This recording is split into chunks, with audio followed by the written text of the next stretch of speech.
야, 이 자식 거짓말 대박이네. 대장군 금방이라며. 왜 이렇게 오래 걸려? 금방 나와. 좀만 더 가면 돼. 아니 조금만 더가 도대체 몇 번째야?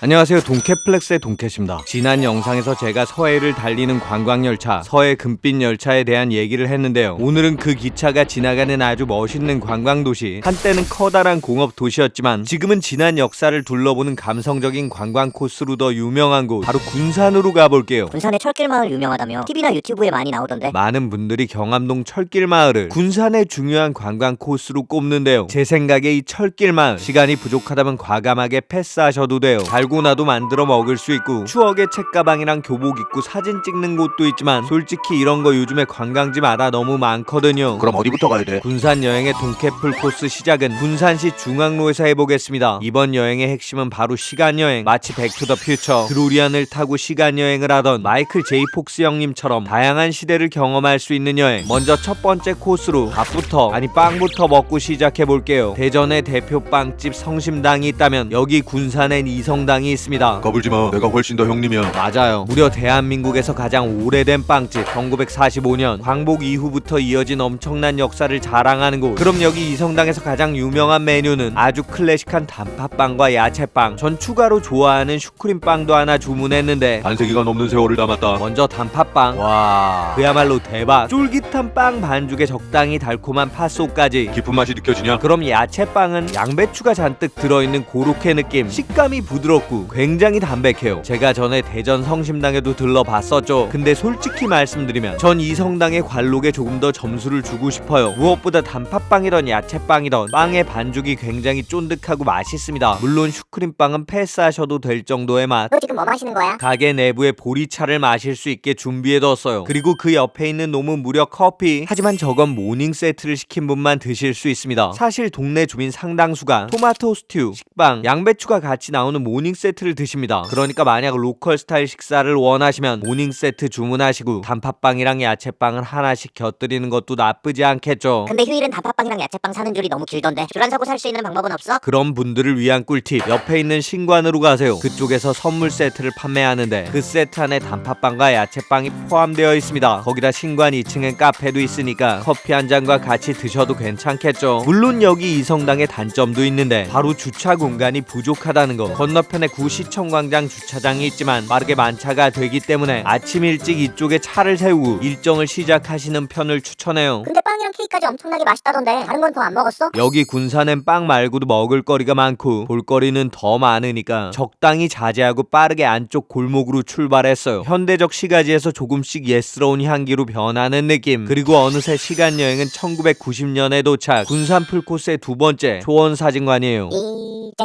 너를 남겨두고 나 떠나야 해. 여긴 그냥 사진관이 아니고 영화 세트장, 한석규, 심은하 주연의 아름다운 사랑 이야기, 아니 삶과 죽음에 대한 기억을 담은 명작 8월의 크리스마스에 나온 장소예요. 무엇보다 유영길 촬영 감독이 필름에 담아낸 빛과 그림자, 아름다운 화면이 끝내줘요. 극중에서 주차 단속을 하던 차량도 있고 손님들의 사진을 찍어주던 쇼파도 있고 특별히 마련된 포토스팟도 있는데 예전 필름 영화의 낭만을 맛볼 수 있습니다. 그리고 바로 건너편으로 고개를 돌리면 일본식 가옥도 아니고 한국식 가옥도 아닌 특이한 형태의 건물이 나와요. 여긴 뭐 하는데요? 바로 군산 풀코스의 세 번째, 전통의 식당 한일옥. 사실 제가 지역의 유명 식당보다 웬만하면 숨은 맛집들을 많이 소개하는 편인데요. 여기 한일옥은 지나칠 수가 없어요. 왜냐? 엄마의 손맛이 기억나는 집이니까. 사실 저희 어머니가 음식을 잘하시는 편이 아닌데요. 소고기 묵국만큼은 엄청 맛있게 끓이세요. 오늘 소고기 묵국 끓였으니까 내일 학교 가기 전에 먹고 학교 갔다 와서 또 먹고 저녁 때도 먹어. 진짜 한솥 가득 끓여두시면 계속 먹어도 질리지 않던 바로 그 맛. 반찬으로 멸치, 콩나물 무침, 고추, 깍두기랑 김치가 나오고 김은 따로 덜어서 먹는 시스템. 그리고 메인 메뉴 소고기 묵국, 무랑 고기가 굉장히 넉넉하게 들어가 있는 이놈. 맑은 국물만 떠 먹어도 맛있고 고기만 건져 먹어도 맛있고 무만 먹어도 맛있는데 무엇보다 밥을 가득 말아서 김치 올려 먹고 깍두기 올려 먹는 맛 기가 막혀요. 물론 이 국밥의 유일한 단점이 있는데 너무 뜨거운 거. 여기서 입천장 데인 적이 한두 번 아니니까 천천히 음미하면서 드시면 맛있는 편을 추천해요. 그렇게 아침부터 빵이랑 밥까지 실컷 때려 먹었으니까 이제 좀 걸어볼게요. 옛날식 슈퍼가 있는 안쪽 골목으로 들어가면 이제 시간여행은 일제강점기 도착. 군산 풀코스의 네 번째, 신흥동 일본식 가옥이에요. 일명 히로스 가옥, 즉 히로스라는 일본 사람이 지은 집인데 뒤쪽에 언덕이 바람을 막아주는 따사롭고 근사한 터에 진짜 멋있는 집을 지어놨어요. 여기서 편하게 살면서 조선의 쌀을 일본에 팔아먹고 동네 사람들에게 고리 대금까지 빌려주고 아주 잘 먹고 잘 살던 히로스. 그때만 해도 해방이 되고 자기네 땅으로 도망칠 줄 몰랐겠지만 너무나 다행스럽게도 지금은 히레가스인지 히로스인지는 없고 이렇게 적산가옥만 덩그러니 남아있습니다. 아수라발발타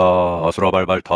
영화 타짜에서 평경장이 고니에게 인생의 참맛을 가르쳐줬던 장소가 바로 여기. 저 역시 유튜브 타짜가 되기 위해 눈보다 빠른 손으로 편집해야겠다는 생각을 한 다음에 히로스 가옥의 뒤쪽으로 나갔어요. 이제 도착한 곳은 바로 1950년대 군산 풀코스의 5번째, 6.25 때 피란민들이 신흥동 언덕 위에 집을 짓고 살았던 장소 말랭이 마을이에요. 어려웠던 시대를 추억할 수 있는 벽화도 있고 전시관도 있지만 무엇보다 고즈넉한 마을의 분위기가 아름다워요. 시골의 평온한 향기가 옛날식 가옥에서 풍겨져 나오는데 여기 들리시는 분들 전시관보다 그냥 마을의 분위기를 즐기면서 사색에 잠기시는 편을 추천해요. 저 역시 여기저기 돌아다니다 보니까 아침에 먹었던 빵이랑 밥이 싹 다 소화가 됐네. 또 먹으려고? 빵도 먹고 밥도 먹었으니까 간식을 좀 먹어줄게요. 역시나 시대를 거슬러 올라가는 느낌의 레트로 카페. 군산 여행의 6번째 코스, 구암로에 있는 오산상회로 갔습니다. 바다랑 가까운 강의 하류, 갈매기가 보이는 근사한 장소. 이곳은 전통차도 유명하지만 무엇보다 수제 요거트가 시그니처 메뉴예요. 저 역시 요거트랑 아메리카노 한 잔 주문해서 2층 노키즈 존으로 향했습니다. 강인지 바다인지 모르겠는 근사한 물길을 보면서 요거트 좀 먹어줄게요. 바나나, 딸기, 망고, 키위, 블루베리, 용과 시리얼까지 들어있는 수제 요거트. 과연 맛은 담백한 플레인 요거트에 과일이 아주 푸짐하게 들어가 있어요. 무엇보다 이 요거트의 핵심은 바로 신선한 과일과 블루베리 시럽의 조화. 달콤함과 상큼함에 끊임없이 흡입할 수 있는데 오늘만 벌써 새끼째야. 배 안 불러? 솔직히 요거트라고 방심했는데 양이 꽤나 많아요. 그러니까 숙소로 가서 잠깐만 쉬어주겠습니다. 군산엔 특급 호텔이 없고 삼성급 비즈니스 호텔들이 좀 있는데요. 전 그중에 새만금 북로 쪽에 있는 베스트 웨스턴 호텔로 향했습니다. 이 호텔의 첫 번째 장점은 베스트 웨스턴 호텔 회원 가입을 해서 블루 멤버십만 가지고 있으면 객실 여유가 있는 날 1시간 정도 얼리 체크인이 가능하다는 거. 그리고 두 번째 장점, 주차가 굉장히 편리해요. 이어지는 세 번째 장점, 1층 로비에서 커피를 자유롭게 마실 수 있고 전자레인지도 구비되어 있습니다. 네 번째 장점은 2층에 조그만 헬스장과 탁구장도 있으니까 간단한 운동을 즐길 수도 있고, 마지막 5번째 장점, 방이 생각보다 넓고 깔끔해요. 전 가장 기본이 되는 스탠다드 더블 객실을 평일 8만원에 예약했는데요. 방을 한번 살펴보면 들어오자마자 있는 옷장에 샤워 가운과 슈미트, 구두솔, 구두주걱, 슬리퍼, 런드리백이 있고 안쪽 욕실 세면대 위엔 라고차 비누랑 어메니티, 비데가 딸린 변기랑 욕조까지 꽤나 널찍해요. 미니바를 보면 커피포트랑 컵 2개, 둥글레 차랑 카누 커피, 냉장고 속 물 2병까지 아주 기본적인 세팅. 침실도 스탠다드 객실치고 넉넉한 편, TV랑 킹사이즈 침대, 업무를 볼 수 있는 책상이랑 의자, 티테이블도 하나 있죠. 창밖의 뷰는 새만금 컨벤션 센터와 전시관이 보이는 풍경. 전 아주 잠깐 휴식을 취한 다음 다시 시간여행을 떠났습니다. 아주 먼 옛날부터 지속된 커다란 물길이 있는 7번째 코스, 무려 조선시대, 아니 어쩌면 그 이전부터 존재했을지도 모르는 곳, 군산시 나운동에 있는 음파호수공원으로 갔어요. 김정호 선생의 대동여 지도에도 표시되어 있다는 아주 유서 깊은 곳. 지금은 동네 주민들과 관광객들이 호수공원 앞에서 파전 한 장씩 먹어주는 장소기도 한데 굉장히 아름다운 군산의 야경을 만날 수도 있어요. 그리고 여기서 한 가지 꿀팁, 아래쪽 음파호수공원 주차장에 차를 세우면 엄청나게 오랫동안 걸어가야 돼요. 근데 계속 차를 몰고 들어가면 다리 근처에 평행 주차를 할 수 있는 주차장이 따로 있습니다. 그러니까 많이 걷기 싫은 분들은 그쪽에 차를 대고 다리 위로 가시면 돼요. 인공적으로 만든 호수공원들보다 훨씬 더 멋들어지고 깊은 느낌. 조선시대부터 근현대까지 지내온 깊은 물속의 시간을 마음속으로 헤아려 보는데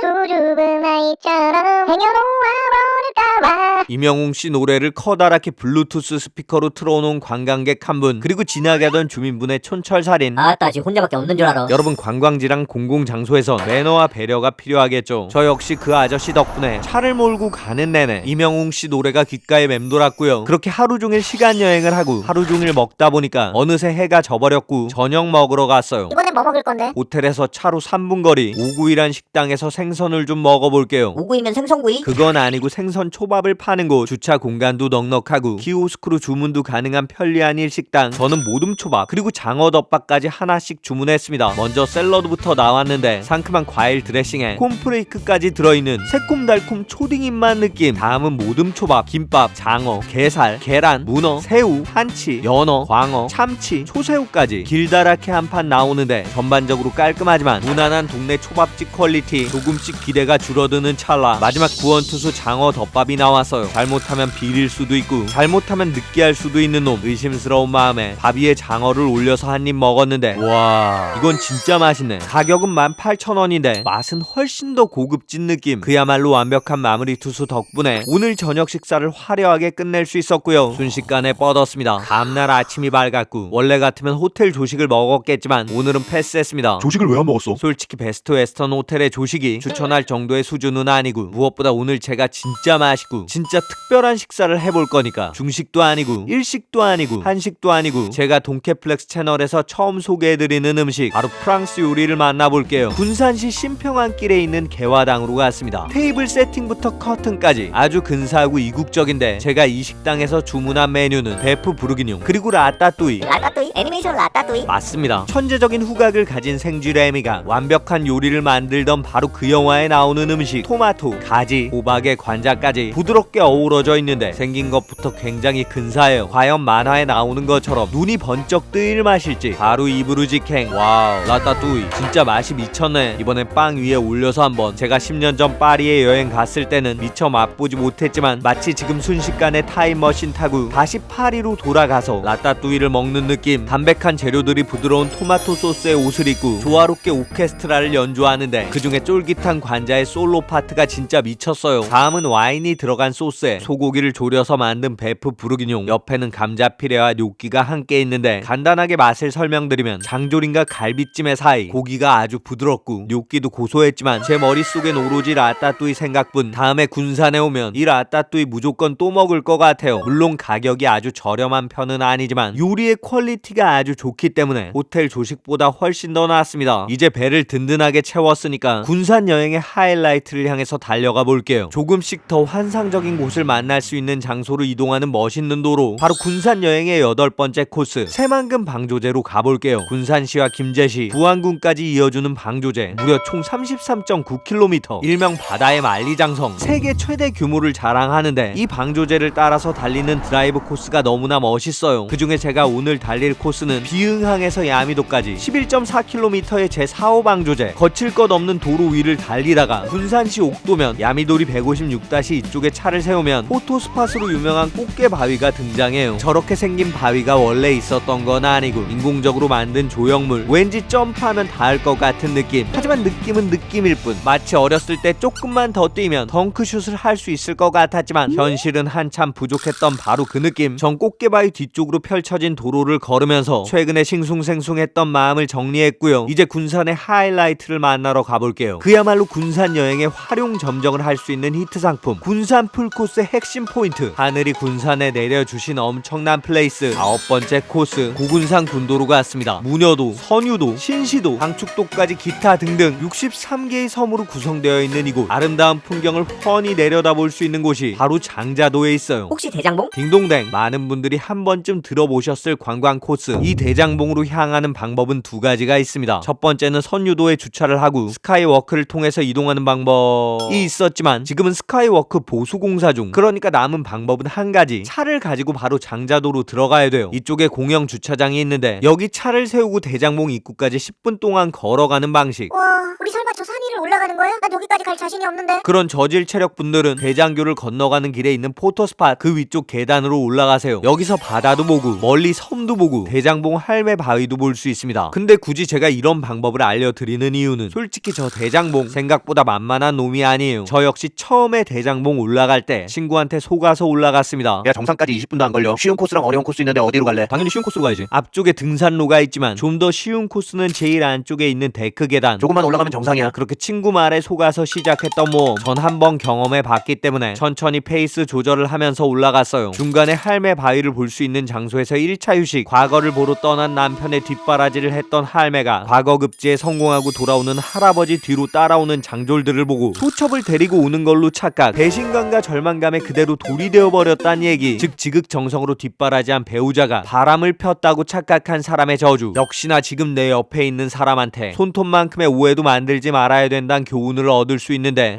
근데 정상은 언제 나와? 좀만 더 가면 돼. 몇 년 전 그 말에 속아서 아주 가파른 데크를 쉬지 않고 올라갔지만 오늘은 중간 지점에서 2차 휴식, 그리고 드디어 나오는 넓은 데크 전망대, 이제 3차 휴식. 에이 기왕 올라갔는데 좀 더 가자. 그렇게 좀만 더 가면 되를 20번 정도 들으면서 가파른 언덕길을 올라갔던 그날, 오늘은 좀 쉬면서 천천히 올라왔지만 여전히 저 같은 하남자에겐 엄청나게 피곤한 코스. 그렇게 힘든데 왜 정상까지 갔어? 눈앞에 펼쳐지는 한 편의 그림. 솔직히 올라오는 길이 무지하게 가파르지만 눈에 담을 수 있는 최상급의 풍경을 볼 수 있는데 예나 지금이나 정말 대박이에요. 조금밖에 안 남았단 친구의 거짓말에 속아서 올라왔던 시간이 전혀 후회되지 않았던 순간, 그리고 이번에도 그때 그 맛을 못 잊고 등산을 그렇게 싫어하는 제가 또 한 번 올라온 이곳, 진짜 너무나 멋있어요. 근사한 절경을 한참 동안 감상하고 나서 사진 한 장 찍은 다음에 군산 여행의 10번째 코스, 새만금 방조제의 해넘이 휴게소로 갔어요. 멀리 바다 너머로 사라져가는 태양을 보면서 1박 2일의 시간을 돌이켜봤어요. 여러 시대의 과거를 둘러보고 현재까지 훑어볼 수 있는 아름다운 여행. 저 일몰이 마무리로 진짜 딱이죠. 아침에 동해에서 떠오른 다음 여기 서해의 수평선에 도달할 때까지 부지런히 하루를 달려온 태양을 보면서 옛날 일을